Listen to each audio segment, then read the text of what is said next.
नमस्कार, स्वागत है आप सभी का डीडी न्यूज के इस खास बुलेटिन एक्सप्रेस 100 में, जहां हम आपके लिए लेकर आते हैं राजनीति, मनोरंजन, देश दुनिया, खेल और व्यापार जगत की सभी बड़ी खबरों को एक्सप्रेस यानी कि फटाफट अंदाज में। आपके साथ मैं हूं संध्या शर्मा। तो देखिए खबरें तेज रफ्तार से। भारतीय वायुसेना के ग्रुप कैप्टन शुभांशु शुक्ला का अंतरिक्ष मिशन एक्सियोम 4 आज एक बार फिर टल गया है। पोस्ट स्टैटिक फायर बूस्टर परीक्षण के दौरान लिक्विड ऑक्सीजन के रिसाव का पता चला, जिसके बाद मिशन को स्थगित करना पड़ा। स्पेसएक्स और इसरो ने एक्स पर जानकारी साझा की है। स्पेसएक्स का कहना है कि तकनीकी खराबियों को दुरुस्त करना होगा। काम पूरा होने के बाद लॉन्च की नई तारीख जारी की जाएगी। भारतीय वायुसेना के group captain Shubhanshu Shukla axiom 4 mission में मिशन पायलट के रूप में भारत का प्रतिनिधित्व करेंगे। ऑपरेशन सिंदूर के बाद पाकिस्तान प्रायोजित आतंकवाद के विरुद्ध भारत के कड़े रुख से दुनिया को अवगत कराने के लिए भेजे गए सर्वदलीय प्रतिनिधिमंडलों से प्रधानमंत्री नरेंद्र मोदी ने मंगलवार को मुलाकात की। प्रतिनिधिमंडल ने इस दौरान प्रधानमंत्री नरेंद्र मोदी के साथ अपने अनुभव साझा किए। केंद्र सरकार पहले ही उनके कार्यों की प्रशंसा कर चुकी है। इन 7 प्रतिनिधिमंडलों में 50 से अधिक वर्तमान सांसद शामिल थे। प्रतिनिधिमंडलों से मुलाकात के बाद पीएम ने एक्स पर लिखा, हमें इस बात पर गर्व है कि उन्होंने प्रभावशाली तरीके से भारत की आवाज को अंतर्राष्ट्रीय मंचों पर प्रस्तुत किया। प्रधानमंत्री नरेंद्र मोदी की विभिन्न सांसदों के प्रतिनिधिमंडलों के साथ बैठक पर कांग्रेस सांसद शशि थरूर ने कहा, हम सभी ने पीएम मोदी के साथ अनौपचारिक तरीके से बातचीत की। ये एक अच्छी, जीवंत, अनौपचारिक बैठक थी। हम सभी ने उनके साथ कई बातें साझा की। प्रधानमंत्री नरेंद्र मोदी से मुलाकात पर शिवसेना यूबीटी सांसद प्रियंका चतुर्वेदी ने कहा, हम सभी ने अपने अनुभव पीएम मोदी के साथ साझा किए। जिस काम के लिए हमें भेजा गया था उसके बारे में हमने बात रखी है। कांग्रेस सांसद मनीष तिवारी ने कहा, प्रधानमंत्री मोदी ने सभी बातों को गौर से सुना। ये एक अनौपचारिक चर्चा थी। प्रतिनिधिमंडलों ने अपनी बातों से प्रधानमंत्री को अवगत कराया। जो उन्होंने अपने संज्ञान में लिया उस पर चर्चा हुई। समाजवादी पार्टी नेता राजीव राय ने कहा, हम सभी ने पीएम मोदी से अपने अनुभव साझा किए। जिन चीजों की रिपोर्ट देने की आवश्यकता थी उसकी रिपोर्ट दी गई। शिवसेना सांसद श्रीकांत शिंदे ने कहा, पीएम मोदी के साथ सभी प्रतिनिधिमंडल के सदस्यों की एक अनौपचारिक बैठक थी। चर्चा में प्रधानमंत्री ने सभी से बातचीत की। सभी लोगों ने अपना अनुभव बताया। आम आदमी पार्टी के सांसद विक्रमजीत सिंह साहनी ने कहा कि प्रधानमंत्री नरेंद्र मोदी ने ग्लोबल आउटरीच के लिए गए सर्वदलीय प्रतिनिधिमंडल से विचार विमर्श हुए। उन्होंने कहा कि प्रधानमंत्री ने एक सांसद से मुलाकात की और उनकी प्रतिक्रिया ली। विदेश मंत्री डॉक्टर एस जयशंकर 7 दिन के विदेश दौरे पर हैं। अपनी यात्रा के दौरान डॉक्टर एस जयशंकर ने ब्रसेल्स में यूरोपीय संसद के सदस्यों से मुलाकात की।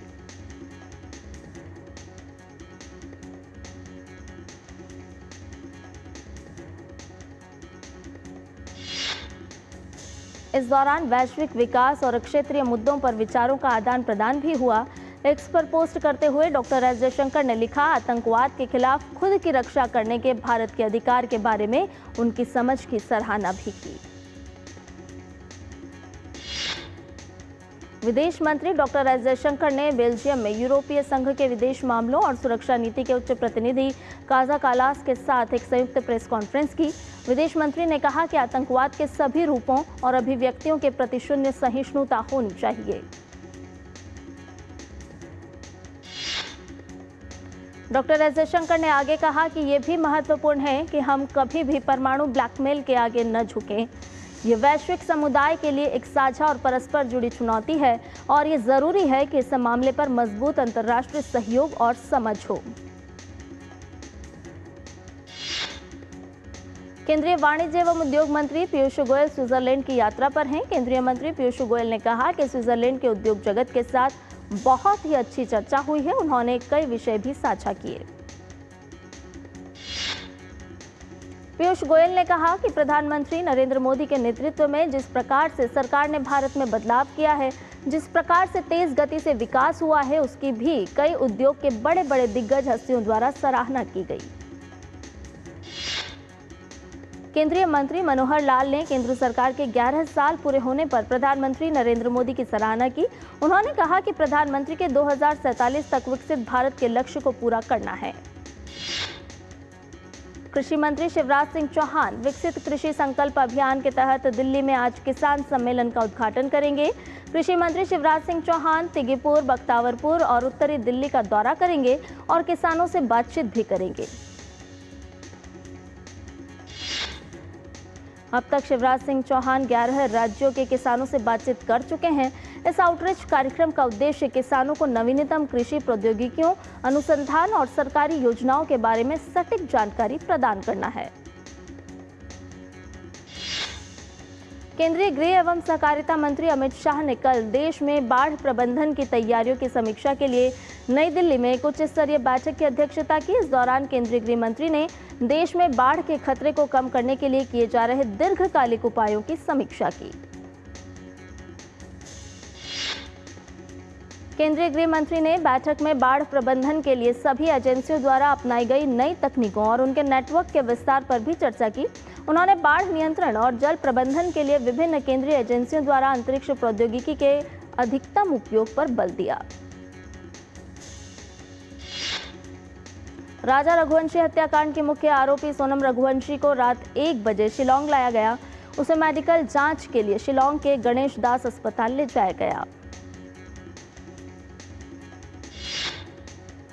पुलिस ने बताया कि सोनम को आज कोर्ट में पेश किया जाएगा। उन्होंने बताया कि अन्य आरोपियों को भी इंदौर से शिलांग लाया जा रहा है। दिल्ली के दयालपुर इलाके में नाबालिग से बलात्कार और हत्या के आरोपी नौशाद को पुलिस ने गिरफ्तार कर लिया है। पुलिस ने उसे वेलकम झील पार्क वाले इलाके से गिरफ्तार किया। इस दौरान पुलिस और आरोपी के बीच मुठभेड़ भी हुई, जिसके बाद उसे गिरफ्तार कर लिया गया। जानकारी के मुताबिक एनकाउंटर के दौरान नौशाद ने पुलिस पर ब्लेड से हमला किया था। राजस्थान के टोंक जिले में स्थित बनास नदी में डूबने से 8 लोगों की मौत हो गई। एसपी टोंक विकास सांगवान ने बताया कि करीब 11 लोग पिकनिक मनाने आए थे। सभी जयपुर के रहने वाले हैं। कांग्रेस नेता सचिन पायलट ने कहा, ये बहुत दुखद घटना है। ये इलाका उनके लिए अनजान था और उन्हें नहीं पता था कि वो तैरने के लिए कहां जा रहे हैं। एक दूसरे को बचाने के चक्कर में वे फिसल गए और 8 लोगों की मौत हो गई। आईएएस अधिकारी और धर्मगढ़ के उप कलेक्टर धीमान शर्मा को तत्काल प्रभाव से निलंबित कर दिया गया। उन्हें ओडिशा सतर्कता विभाग के अधिकारियों ने 10 लाख रुपए की रिश्वत लेते हुए रंगे हाथों पकड़ा था।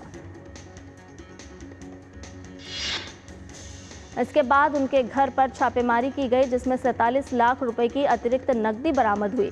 विजिलेंस विभाग द्वारा दी गई जानकारी के अनुसार अधिकारी ने कुल 20 लाख रुपए की रिश्वत की मांग की थी, जिसमें से 10 लाख रुपए की पहली किस्त वो वसूल रहा था। ओडिशा के मुख्यमंत्री मोहन चरण मांझी ने ओडिशा में भाजपा सरकार की पहली वर्षगांठ के अवसर पर एक फोटो प्रदर्शनी का दौरा किया।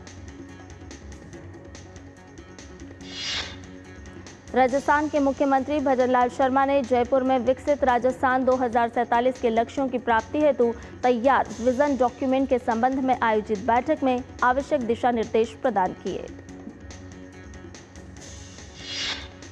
लखनऊ के गोमती नगर थाना क्षेत्र के पार्क व्यू अपार्टमेंट की 3री मंजिल पर एक फ्लैट में आग लगी। 3 दमकल की गाड़ियों की मदद से आग पर काबू पाया गया। किसी के हताहत होने की खबर नहीं है। उत्तर प्रदेश के हरदौई में एक दुकान और गोदाम में आग लग गई। दमकल की गाड़ियां सूचना मिलते ही मौके पर पहुंची। आग बुझाने का प्रयास जारी है।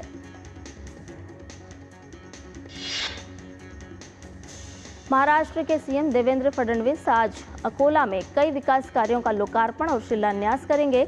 अकोला को कई विकास कार्यों की सौगात मिलेगी। उत्तराखंड के मुख्यमंत्री आज देहरादून में कैबिनेट बैठक की अध्यक्षता करेंगे। इस दौरान कई अहम प्रस्तावों में मुहर लगने की उम्मीद है।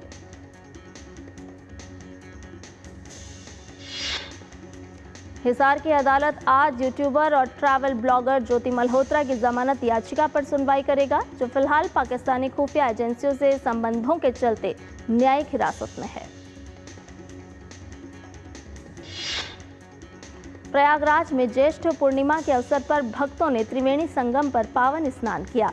इस दौरान भक्तों का उत्साह चरम पर था।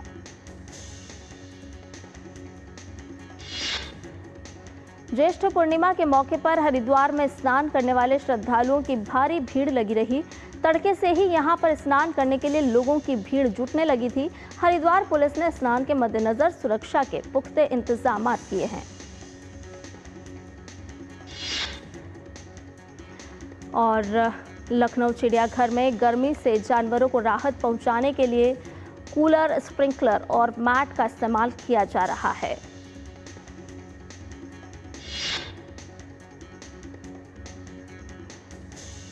आपको बताएं कि चिड़ियाघर में हरे पर्दे भी लगाए गए हैं। चिड़ियाघर के निदेशक अदिति शर्मा ने कहा कि जानवरों के भोजन का भी गर्मी के दौरान विशेष ध्यान रखा जा रहा है। जू में हीट को दूर करने के लिए रिलीफ पाइपलाइन के साथ साथ मैट का उपयोग किया गया है। दिल्ली एनसीआर समेत समूचा उत्तर भारत इन दिनों भीषण गर्मी की चपेट में है। तमाम शहरों में पारा 40 से 45 को भी पार कर गया है, तो कई राज्यों में गर्मी का रेड, येलो और ऑरेंज अलर्ट जारी किया गया है।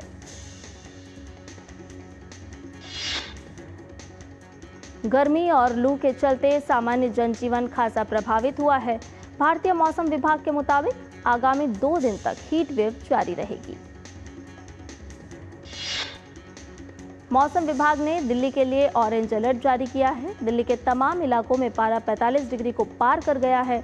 हरियाणा, पंजाब में भी लू का अलर्ट जारी है।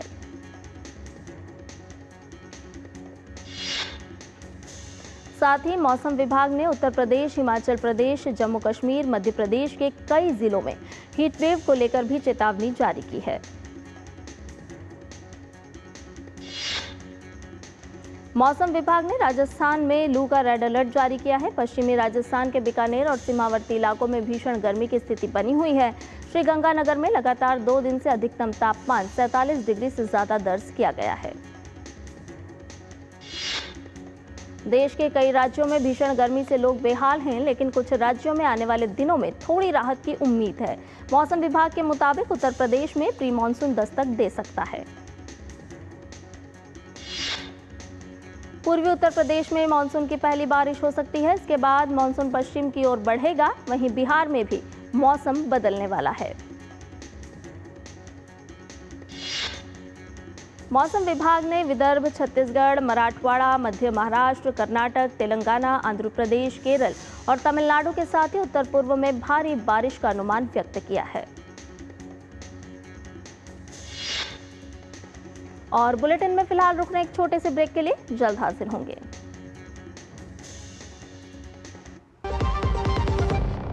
सस्ते वाले दाल मसाले स्वाद हुआ बेकार। MDH की हल्दी मिर्ची धनिया करे कमाल। ये रंग दे, ये खुशबू दे, ये तीखा, ये कम पड़े। क्या निराला MDH मसाला।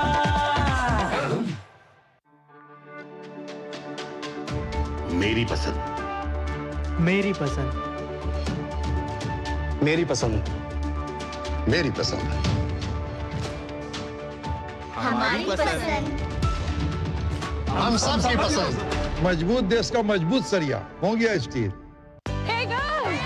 Congratulations! आज तो पार्टी चाहिए। पहले चैंपियन के साथ सेल्फी लेंगे। आइडिया, यही करते हैं पार्टी।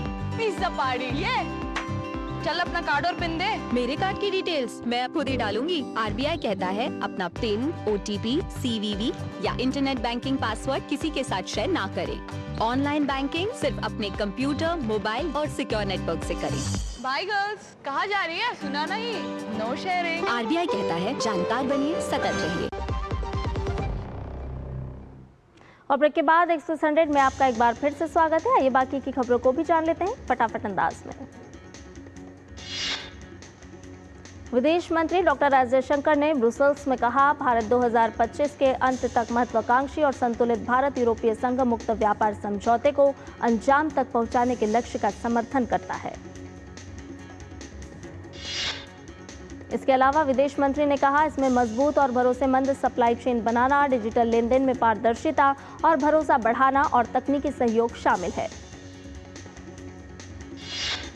भारत और यूरोपियन फ्री ट्रेड एसोसिएशन के बीच trade and economic partnership agreement लागू होने के बाद पैदा होने वाले निवेश के अवसरों को लेकर केंद्रीय वाणिज्य और उद्योग मंत्री पीयूष गोयल ने स्विस सरकार से बातचीत की। इस बैठक में निवेश, इनोवेशन बढ़ाने, साझेदारी करने और ज्वाइंट वर्कफोर्स ट्रेनिंग जैसे मुद्दों को लेकर भी चर्चा की गई। केंद्रीय मंत्री ने एक्स पर पोस्ट किया, स्विस फेडरल काउंसलर गाय परमेलिन के साथ मशीनरी, इलेक्ट्रिकल और मेटल उद्योग पर एक प्रोडक्टिव बिजनेस राउंड टेबल की सह अध्यक्षता की। एक रिपोर्ट के मुताबिक वैश्विक स्तर पर स्मार्टफोन मैन्युफैक्चरिंग आउटपुट में गिरावट देखी जा रही है। वहीं 2025 में भारत का उत्पादन दोहरे अंक में बढ़ने की उम्मीद है, जिससे वर्ल्ड आउटपुट में देश का शेयर करीब 20% पहुंच जाएगा। सोने और चांदी दोनों की कीमतों में तेजी देखने को मिली और 24 कैरेट के सोने की कीमत बढ़कर 96,000 रुपए प्रति 10 ग्राम के पार और चांदी की कीमत 1.07 लाख रुपए प्रति किलो पर पहुंच गई है। संयुक्त राष्ट्र जनसंख्या कोष की रिपोर्ट के अनुसार भारत 2025 तक अनुमानित 1.46 अरब लोगों के साथ सबसे अधिक आबादी वाला देश बना रहेगा।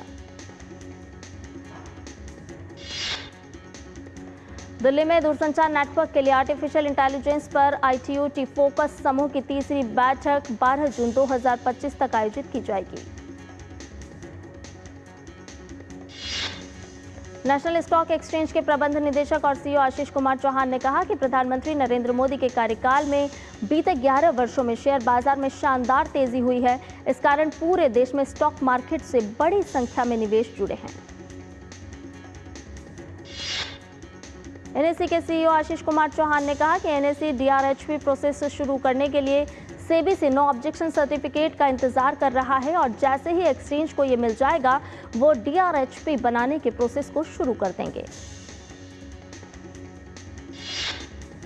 महाराष्ट्र के पहले ग्रीन बॉन्ड की बॉम्बे स्टॉक एक्सचेंज पर मंगलवार को लिस्टिंग हुई। ये ग्रीन बॉन्ड पिंपरी चिंचवड़ महानगर पालिका की ओर से जारी किया गया है।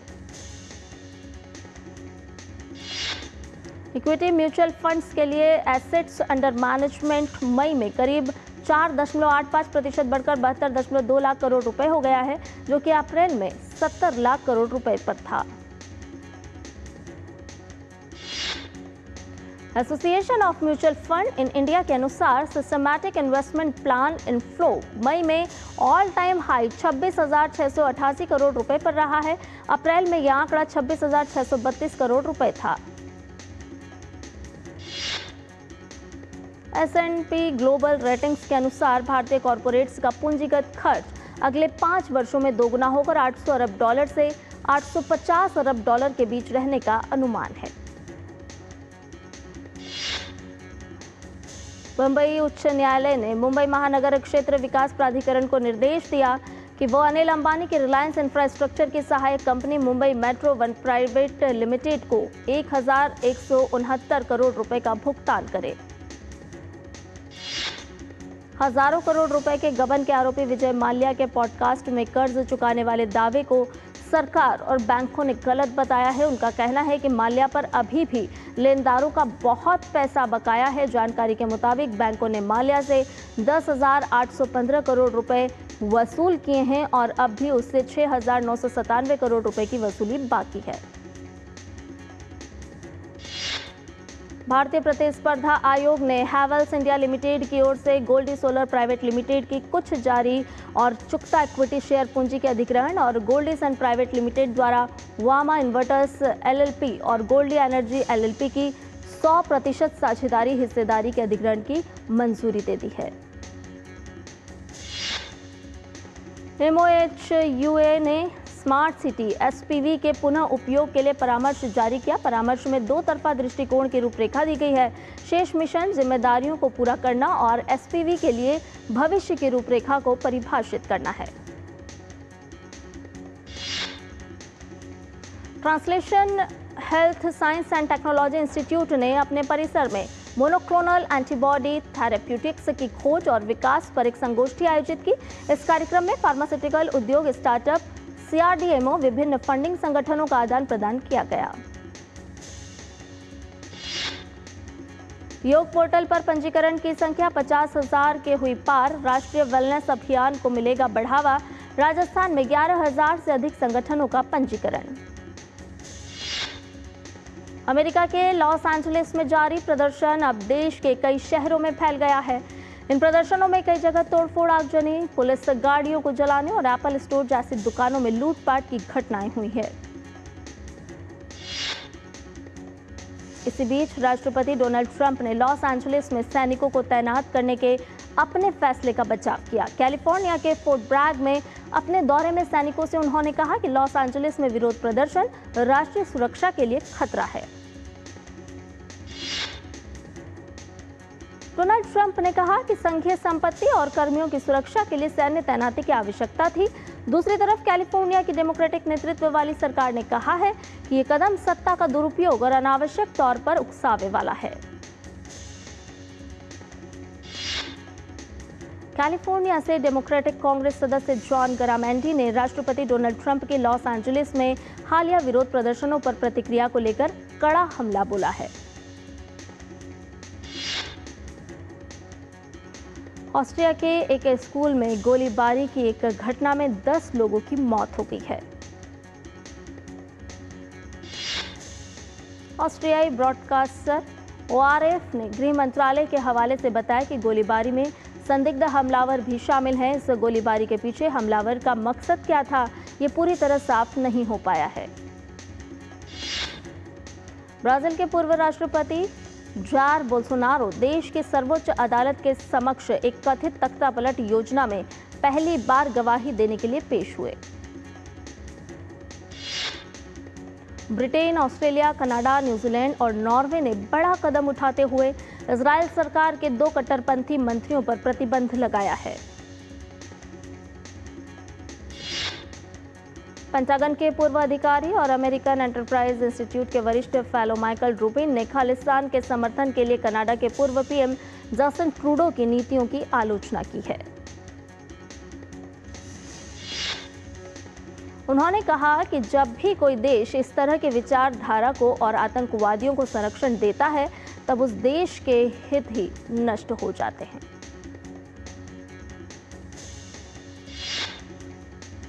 और बुलेटिन में फिलहाल रुक रहे एक और छोटे से ब्रेक के लिए जल्द हाजिर होंगे।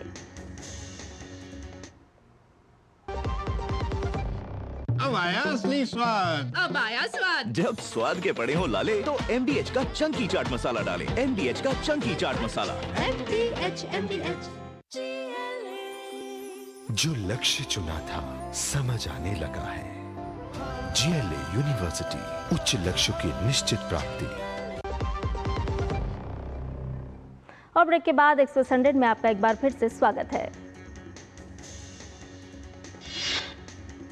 नेपाल पुलिस के नारकोटिक्स सेल ने 2 ड्रग्स कारोबारी को एनकाउंटर कर गिरफ्तार किया है। इन दोनों के भारतीय नागरिक होने की जानकारी दी गई है। रूस ने यूक्रेन के 2 प्रमुख शहरों कीव और ओडेसा पर बड़े पैमाने पर ड्रोन और मिसाइल हमले किए, जिनमें कम से कम 3 लोगों की मौत हो गई।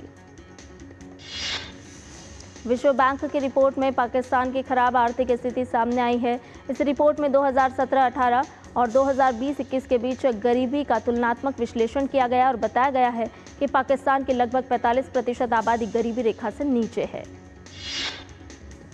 गाजा में इजराइल की सैन्य कार्रवाई का विरोध करने के लिए यमन के हुथी विद्रोही इजराइल पर मिसाइल दागते रहते हैं और कई बार इजराइल ने भी यमन में हुथी ठिकानों पर जवाबी कार्रवाई के रूप में हमले किए। अमेरिकी न्याय विभाग ने कहा है कि अमेरिका में अवैध रूप से रह रहे एक चीनी व्यक्ति को प्योंगयांग के निर्देश पर उत्तर कोरिया को बंदूकें, गोला बारूद और अन्य सैन्य सामान निर्यात करने का दोषी पाया गया है। सप्ताहांत से दक्षिण अफ्रीका में भयंकर ठंड के कारण भारी बर्फबारी हो रही है, जिसके कारण सड़कें बंद हो गई हैं, बिजली आपूर्ति बाधित हुई है। उत्तरी आयरलैंड में भारी विरोध प्रदर्शन के कारण हुई हिंसा में 15 पुलिसकर्मी घायल हो गए हैं। काउंटी एंट्रीम में बलीमेना में भारी हिंसा देखी गई। वर्ल्ड टेस्ट चैंपियनशिप 2025 का फाइनल ऑस्ट्रेलिया और साउथ अफ्रीका के बीच आज से 15 जून के बीच खेला जाएगा। वर्ल्ड टेस्ट चैंपियनशिप मुकाबला लंदन के लॉर्ड्स क्रिकेट स्टेडियम में आज से शुरू होगा। दोपहर 2:30 बजे टॉस और 3 बजे से मैच शुरू होगा। ऑस्ट्रेलिया डिफेंडिंग चैंपियन है। 2023 में ऑस्ट्रेलिया WTC चैंपियन बनी, वहीं साउथ अफ्रीका WTC फाइनल जीतने वाली तीसरी टीम बनना चाहेगी। दक्षिण अफ्रीका विश्व टेस्ट चैंपियनशिप फाइनल में मौजूदा चैंपियन ऑस्ट्रेलिया से भिड़ने के लिए है तैयार। साउथ अफ्रीका पहली बार WTC का फाइनल खेलेगी। झारखंड राज्य क्रिकेट संघ ने MS धोनी के ICC हॉल ऑफ फेम में शामिल होने पर खुशी जताई और एक समारोह का आयोजन कर जश्न मनाया। समारोह में झारखंड राज्य क्रिकेट संघ के अध्यक्ष अजय नाथ शाहदेव, उपाध्यक्ष संजय पांडे समेत एसोसिएशन के कई सदस्य शामिल हुए।